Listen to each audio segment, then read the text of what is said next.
Welcome to the Mama Mudra podcast. I'm Kate Thompson-Duwe, and I believe that the wellness industry has a joy problem, so we're aiming to fix it. This podcast is where we bring in experts to challenge beliefs and tools to feel good, stay consistent, and build a life that works. Because in this community, joy is the new performance metric. Today we are discussing an option that has been on my mind and most of my friends' minds for quite a while, so I thought it was a really pertinent discussion to have. Is our baseline of wellness and how well we think that we are feeling, is that actually our optimal level of wellness, or are most of us functioning at a suboptimal level without even realizing? And the reason that I ask this is because I think a lot of us are walking around feeling a little bit tired, a little bit anxious, we're maybe not sleeping as well as we could. And a lot of the time, this can be attributed to one very widely and socially acceptable, quite enjoyable factor in most of our lives, and that is alcohol. I am not creating an episode today that is anti-alcohol consumption. All I'm trying to do is open up a debate and an awareness of what alcohol does do to our system. I am someone that enjoys a drink every now and then, and I am not planning on cutting alcohol out of my life completely, but I'm also very curious as to what alcohol does to me and my body and how different I would feel if I cut it out for a short period of time.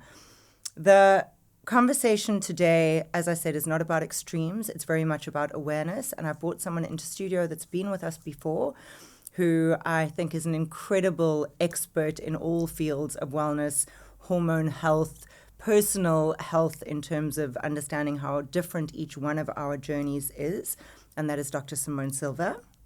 Thank you for being back with us today. Thank you for having me. Pleasure. I just wanted to really get into this discussion because as everyone that's watched and listened before knows that I'm a firm believer in the fact that joy is not the end goal on our journey of life. Joy is what drives us through our journey and what we should be experiencing on a daily basis. So if something is taking away from that joy, why would we continue doing it?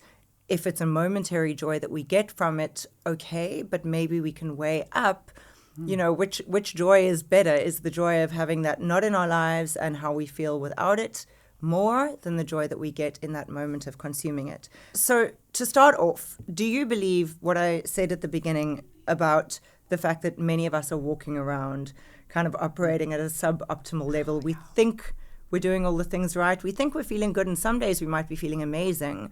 But as a general rule, we're actually not operating at the level that we could. Absolutely.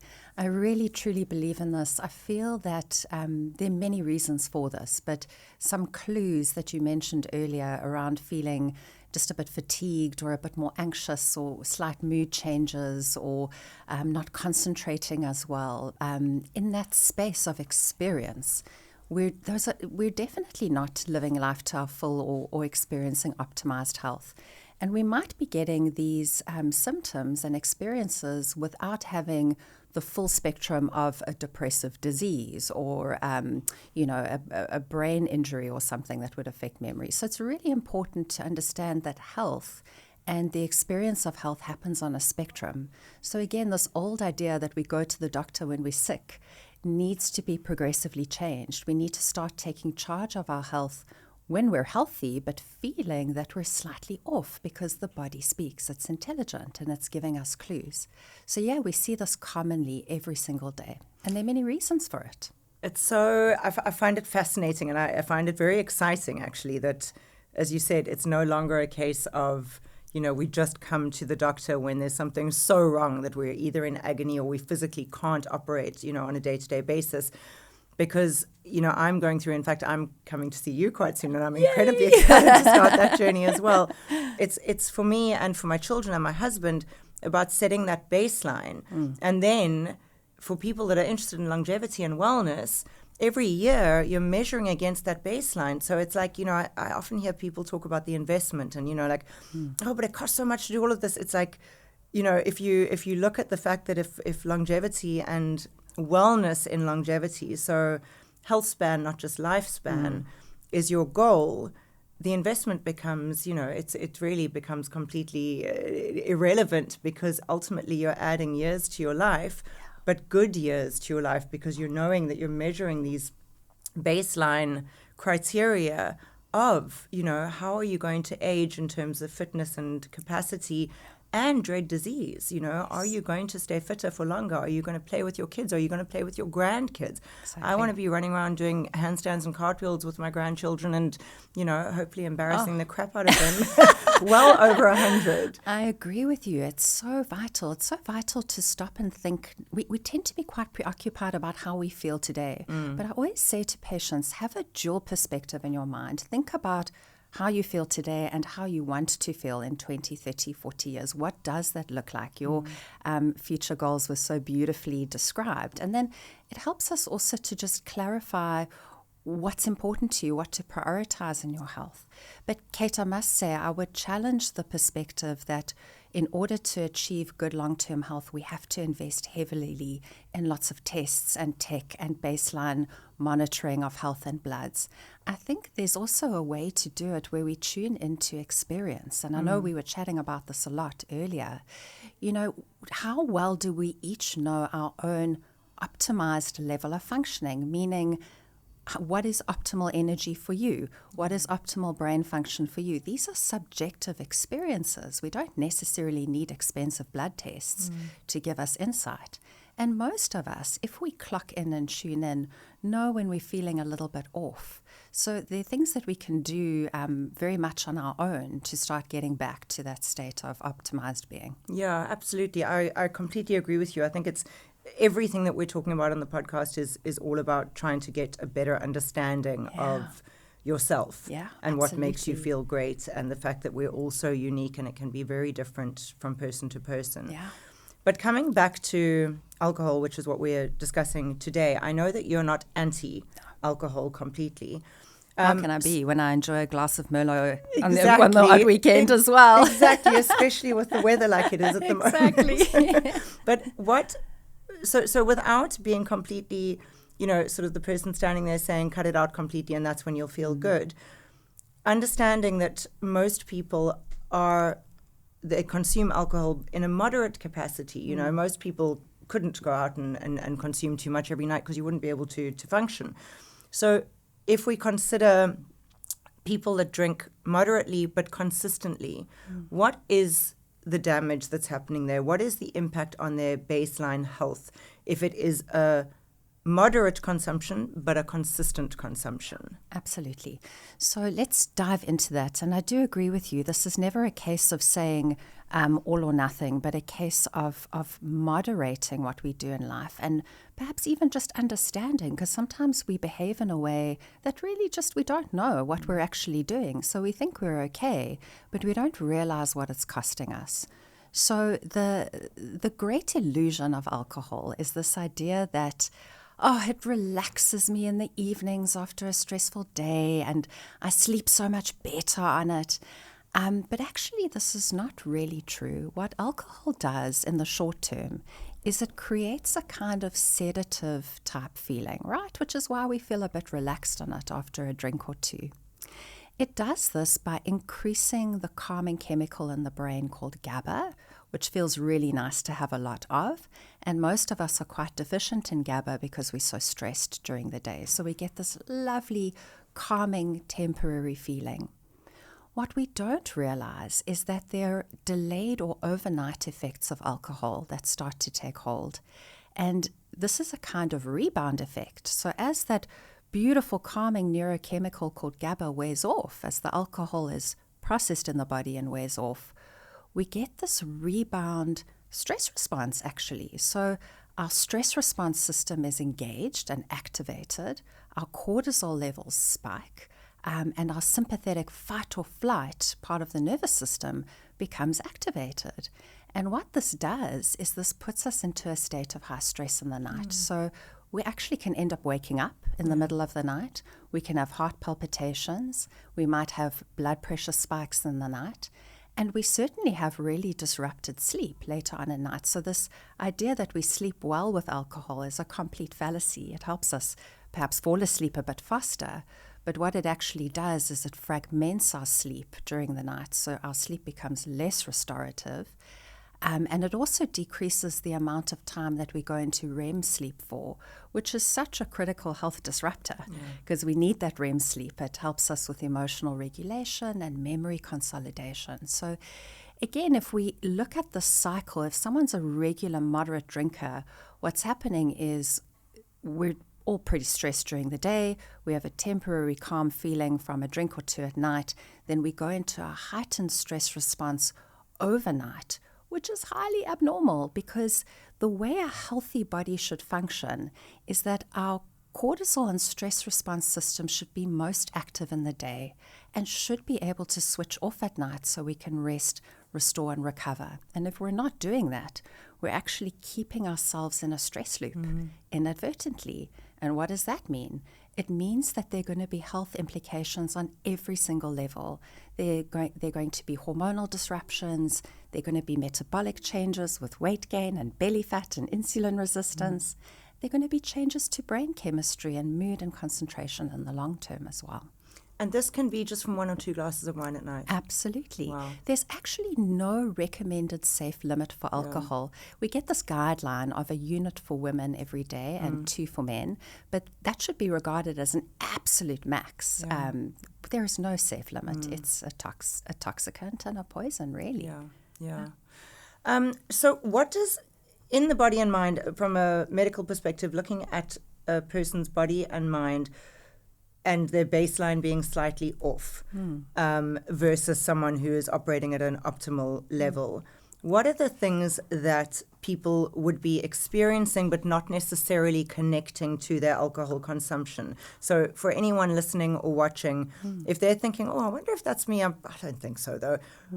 Identify some of the things that you might be feeling that you wouldn't necessarily, so it's not necessarily the headache or the brain fog. What are the other things that could actually be indicative of the fact that your alcohol consumption, your moderate alcohol consumption, is affecting you badly? Absolutely. So I think besides the usual hangover feeling, we need to look out for things like waking up in the night, sort of waking up at 2, 3 in the morning. And that reminds me of perimenopausal women who wake up because of hormone change. So sometimes, we might think, it's my hormones, it's my perimenopause, and not connected to the glass of wine. I think also just a gradual change in mood state. So again, like a kind of consistency to anxiety that wasn't there before, that's kind of there all the time. It may not be roaring at us to the point where we need to medicate, but we're sitting at this hypervigilant, anxious level. And melancholy, change in mood, feeling the blues, feeling like you're losing your sparkle, but not the same as a major depressive episode, which is much more severe than that. So mood changes, concentration changes over time, brain fog, not being able to focus properly at work would be some of the subtle ones. It's so interesting because I feel like everything that you're listing are also the reasons why we have a drink. Correct. Because you kind of feel like, I'm feeling a bit anxious. I'm feeling, Exactly. And it's actually exacerbating those exact symptoms. Exactly. I think that's the heart of the discussion today, is that we're living in such unprecedented times. So the idea that we all have chronic stress dysregulation is very, very probable. I don't think I've seen a perfect stress response in years. I certainly don't have one. And then just from being in that kind of vortex or that storm of chronic stress dysregulation, we're anxious, we're tired, we're not sleeping well, we're gaining weight. Anyway, so that dysfunction or imbalance lends itself to us leaning for a drink, because what we're actually looking for is we're looking for the calm. So I would say, let's understand why we're drinking. If we're looking for the calm, maybe we should be finding the calm or replacing that GABA feeling in other ways. And we can do that. It doesn't need to necessarily come from alcohol. Absolutely. You mentioned in your last answer, perimenopause and menopausal women, and, the fact that there are some things that maybe you could allocate to a hormonal issue, but it's actually alcohol. Yeah. How does alcohol specifically disrupt our hormone state? And especially in women when, again, like I said just now, you kind of feel like, oh, God, I've had such a difficult day. The kids, work, house, life, my body, my mind, my sweating, like all of the things, especially for women going through perimenopause and menopause. When you do reach for that glass of wine to kind of get you over what you've been through in the day, how is that making things worse, specifically from a hormonal perspective? Yeah. Oh, it's such a great question. And just overarchingly, to always remember that hormones are an orchestra. So we've got cortisol and thyroid and female hormones, and alcohol will affect all of those things. But to answer your question specifically when it comes to female hormones like estrogen and progesterone, what alcohol does, so for women to feel good, we need to have a really good balance between estrogen and progesterone. It's like a yin and yang. When those hormones are in balance, we feel in balance. What alcohol does is it disrupts that balance, and it does so in a few ways. It actually lowers our progesterone levels, and it does so kind of by inhibiting ovulation and that LH surge, that surge of luteinizing hormone in the second half of our cycle, which we need to get beautiful progesterone levels, is inhibited by alcohol. And at the same time, it increases our circulating levels of estrogen. And it does this because it stops the liver from processing our estrogen properly. So what ends up happening, the net result, is that we're sitting with higher estrogen levels and lower progesterone levels. And when we're in that hormonal state, which we sometimes refer to as estrogen dominance, we have a whole bunch of symptoms. Periods become irregular or heavier. We get overly emotional, more emotional, more PMS, mood changes, particularly in the second half of our cycle. Breast tenderness. Our breasts can feel incredibly uncomfortable. We might start to develop fibroids or cysts in the ovaries that we never had before. So all these symptoms, funnily enough, are very common in perimenopause for that reason, because women who are going through perimenopause go through a natural hormone shift, which is very similar. In early perimenopause, we're estrogen dominant. So if we're drinking alcohol excessively, we're going to make that hormonal imbalance worse. And it's quite difficult to start teasing out the one from the other. Yeah. What is the link, and how strong is the link?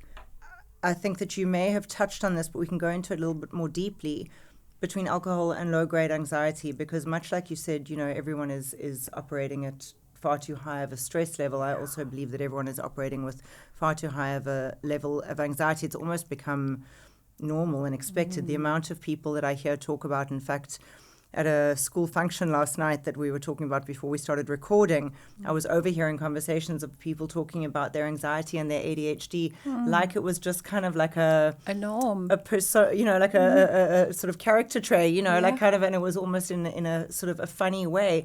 It's so widely accepted now that it's just part of who we are as people to have this functioning anxiety and attention deficit. Yeah. But how strong is the link between moderate alcohol consumption and that anxiety as well? And would it make a dramatic difference to cut alcohol out for a short while to that anxiety? That's such a great question.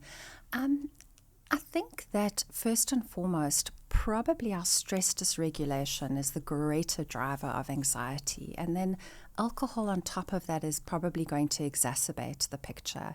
It may look a bit different from person to person, but I'd say generally that's probably the biggest issue. So it's just to really remember that when we look at mood health and brain health from a physiological point of view, we want balance in neurochemicals between the calming ones and the very excitable ones.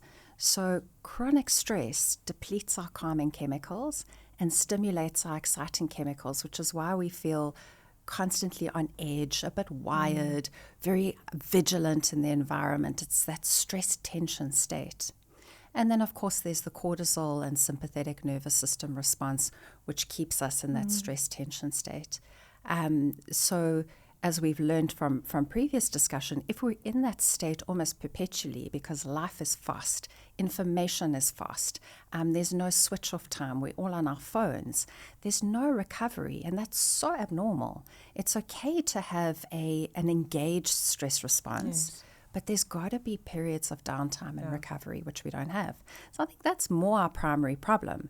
Then we reach for the alcohol as a way to subdue that response. We get a temporary reprieve, and then it actually worsens it. So we get stuck in this loop. Because surely the sleep cycle is when we should be getting our break. Exactly. Yeah. That's why restorative sleep is so important, because that's if we're not consciously resting and recovering during the day, as you said, our sleep is it. Yeah. Restorative sleep lowers that whole system in the body, and alcohol's disrupting that. And what are the compound effects? This isn't actually something that I'd planned to ask, but just it's sort of, triggering you saying that, we operate at this, we kind of feel a bit wired, and, when our stress response is too high and our stressed state is too high.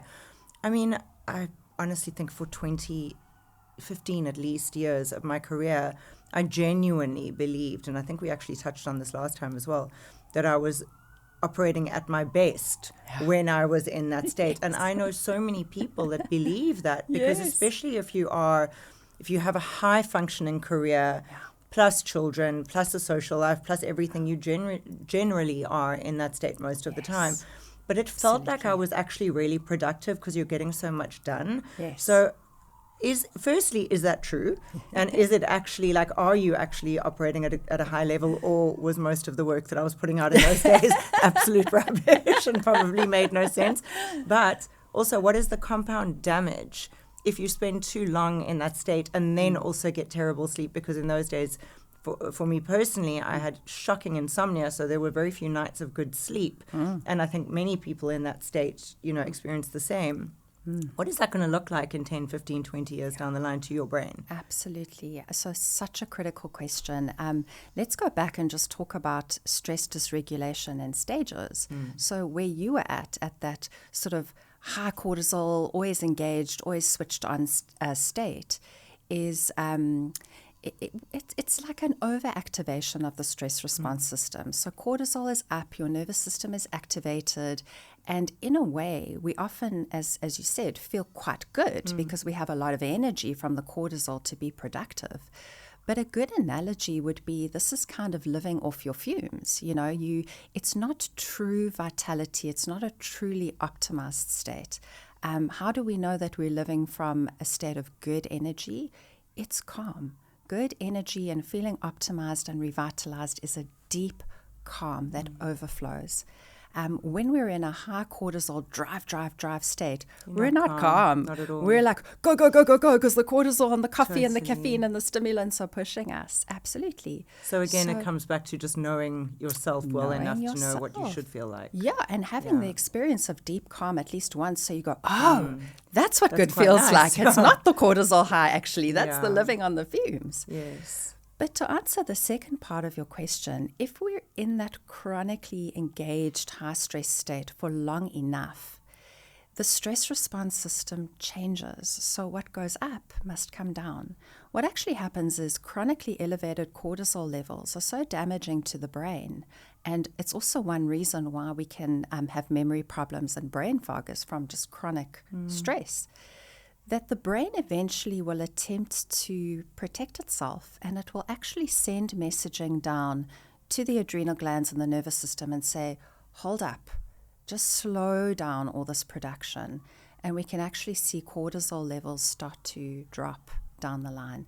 And that's more akin to what we would call a state of real burnout. So this is when someone is utterly exhausted, memory is severely affected, there's severe mood symptoms, depression, anxiety that often requires medication, life quality is severely compromised. So our state of being can be dramatically affected by chronic stress. But there are other consequences too. It's never just about health now, but as we were saying earlier, health in the future. So when our stress response system goes into a burnout phase, we see effects in the immune system. We can get more allergies, more autoimmune diseases, adult asthma, eczemas on the skin. We might we have a higher risk for developing cancers.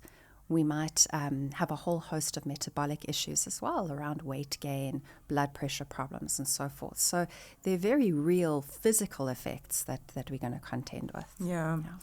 But they can be reversed. Yes, okay. absolutely, with awareness. So Before, it's always good to know. So Yes. again, going back to the question of, it's not don't do this or do that. It's a case of how insightful are you around your own body? We're all different. Where on the stress spectrum are you? Are you higher or lower? Are you more agitated and wired, or are you more tired and burnt out and flat? And what can we do to rebalance? The body always wants to rebalance. Yeah. It's inherent natural intelligence to do so. But we just got to help it along a little bit. Absolutely, and listen. And listen. Yeah. This is more of an opinion-based answer from your side, but why do you think it's still so uncomfortable for so many people when someone chooses to not drink socially? It's very interesting to me because as I said earlier, I have friends that have done this and, made this choice as a short-term thing and then just felt so bloody incredible that they wanted to continue it. And it's still something that is kind of addressed. It's not just, it very seldom reaches the point of just being like, oh, that's okay. That's just, that's just who she or he is.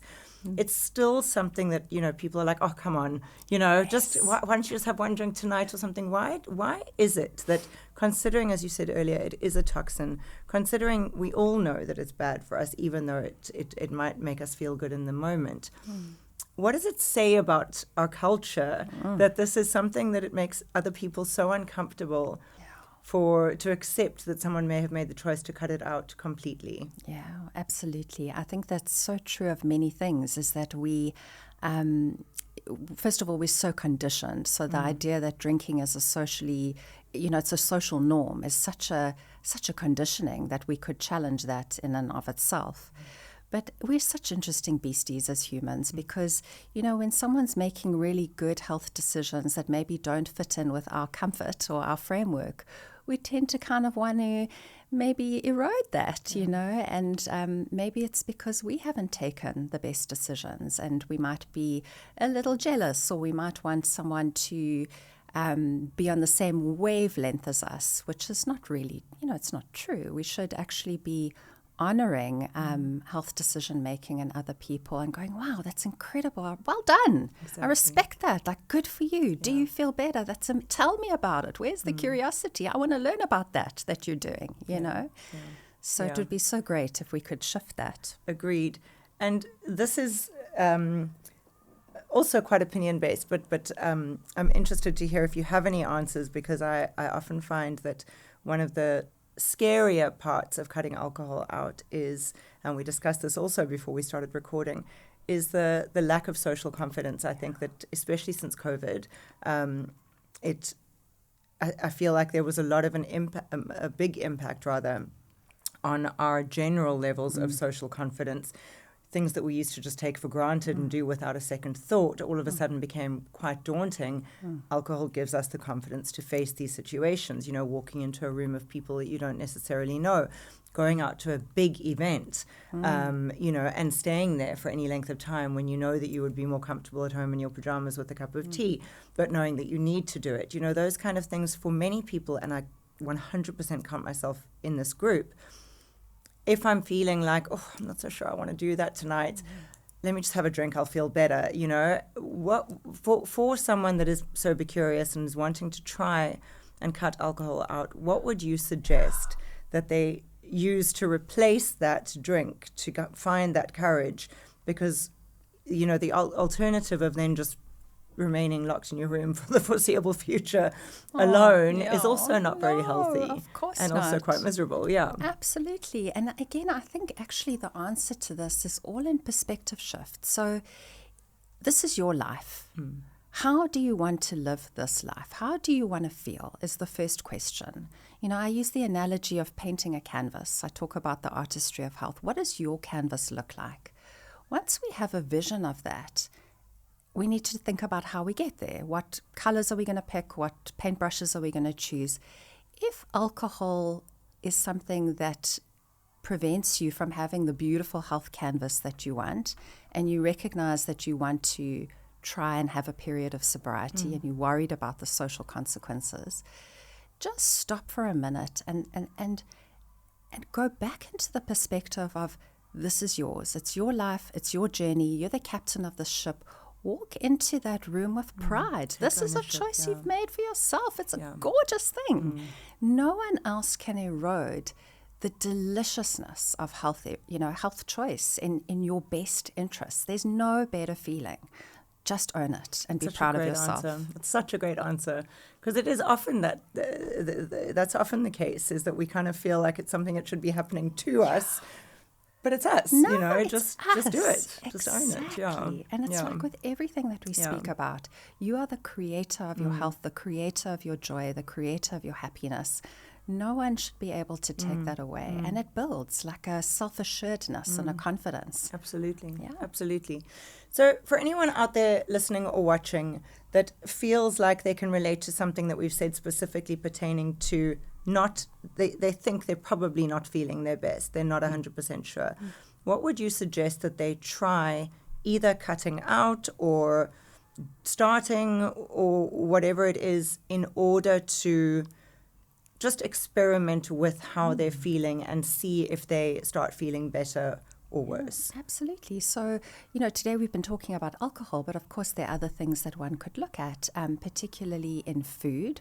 So there are a couple of very common food triggers that may trigger inflammation or gut problems in people. And any inflammation can also lead to kind of a groggy, fatigued, not feeling great kind of feeling.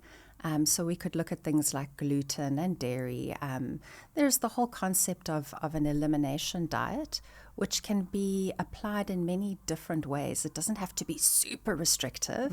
It can be done as an experiment as well, where you stop a food group for a week at a time, again, to just gain insight. How do I feel? Am I less bloated? Is my energy better? So foods are a big one. And then I think also just looking at maybe not things, but habits as well. Really looking at nighttime habits. When are screens going off? What time is bedtime? How much sleep do you really need? Could you go to bed an hour earlier? There's this idea that I love, sort of the metaphor of being the architect of your life and looking at each room in the house. The sleep room and the digestive room, and what is happening there and what could be better. So you mentioned the elimination diet and cutting something out for a week. Is a week long enough to actually see a difference? I think you'll get different schools of thought, but I suppose between a week to 3 per food group would be the general advice. Interesting. Okay, and that's entirely manageable as well. Very it's manageable. Not difficult. Yeah. I find as well, and I include myself in this, if I give myself short-term goals, it's so much easier to go, okay, I'm in for this for a week because I can do this for a week. If someone says to me, just stop, that's never going to happen, So I want to have the insight as to why I should change my behavior. Why should I stop the alcohol? Do I feel better without it, to the point where, hey, I want to live like this all the time? Okay, I'm incentivized. Then it comes from an internal, innate place, which is a much more powerful place for change than any external narrative coming at us. Absolutely. I'm sure I know the answer to this last question, but I'm going to ask it anyway. Have you seen firsthand someone genuinely and dramatically change their baseline of wellness from cutting out alcohol? Their energy, their sleep, their moods, all of it? Oh, yes. So I think the first answer is I've seen dramatically people change their baseline state of wellness, period. It's possible just to know that. We're not stuck in a state of being. It's totally changeable. There are different things that change it for different people. For some, it's more food or stress factors or hormonal factors than others. But in terms of alcohol specifically, absolutely. I've seen dramatic shifts in patients from a sleep, stress resiliency, weight point of view, particularly. Absolutely. Yeah. Okay. Well, thank you. I am very encouraged by this conversation. I think, the intention is very much not to tell people what not to do and cut things out because, the whole belief here in this room and on this platform is that wellness can feel extremely punitive, and it can feel very hard to keep up with when we are being too full of rules and regulations and what not to do and what is bad for you and what is good for you. And again, with what Dr. Silva does and the artistry of individual health, we can't say that anyway, that everything is going to impact everyone in the same way. So I think this is really just about creating a curiosity and understanding that when something is potentially affecting your baseline of how you feel, just try cut it out, try, minimize it, try live without it for a certain period of time and see how that changes that baseline. And in doing so, you will learn to know yourself so much more and so much better, and ultimately find your pathway to where you should be in terms of optimizing your wellness and your health span and not just your lifespan. So I am playing with, once this episode airs, launching a 14-day alcohol-free challenge that we'll do as a community. I 100% will do it as well. And 14 days to me seems completely realistic. And I think that it will be a very interesting challenge to do, because it's a short enough time that it doesn't feel too daunting, but long enough to feel a change. So it'll be very interesting once this episode airs to see who wants to get involved and do it with me, and we can share insights and learnings and see how we're feeling. So message me and tag me and let me know if you're on board. I don't want to be the only one doing it. So thank you so much for listening and watching. And if you like this episode, please let everyone know, share it, follow, subscribe, all the good things. And thank you, Dr. Silva, again for being here. If this episode shifted something with you, share it with someone who needs it. Because the wellness industry doesn't change from the top down. It changes through conversations like these. So like, subscribe, and stay close. We're not chasing wellness anymore. We're redefining it through joy. See you next week.